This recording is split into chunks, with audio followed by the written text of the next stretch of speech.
Here are some tips on setting up your swimming in the Dead Sea investigation.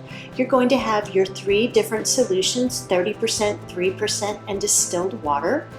And each group is going to get a section of dialysis tubing. It's about 24 inches long, and they need 3 pieces, so it'd be a good idea to cut those into about 3 8-inch sections.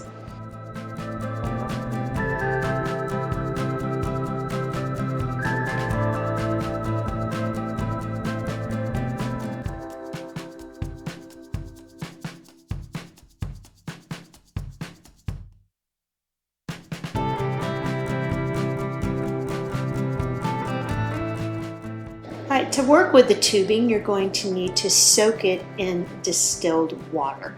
So go ahead and put all 3 of your pieces in the water and submerge it and let it sit for a few minutes. All right, once your tubing has had a chance to soak, you'll be able to open it up. The easiest way to do that is to take one in and sort of rub it back and forth between your fingers. And then I find it easy to use the blunt end of a pipette to sort of open that tubing up and separate the 2 sides.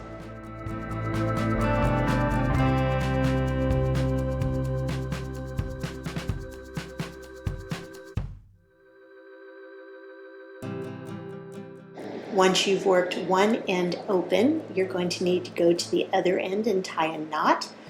Try to make the knot as tight and as close to the end as you can. Once you get the first one completed, go ahead and repeat this with the other 2 pieces.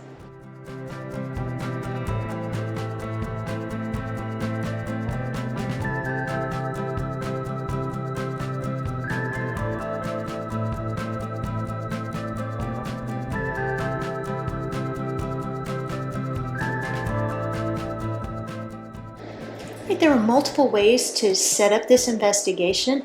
You will have students that may want to put the different solutions into the cell or put the distilled water in the cell, in which case the different solutions would go into the cups.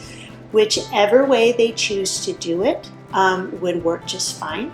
So the students will fill the cell either with solutions or distilled water, and then just make sure that the cells are submerged while you're waiting for your results. And that's how you set up for swimming in the Dead Sea.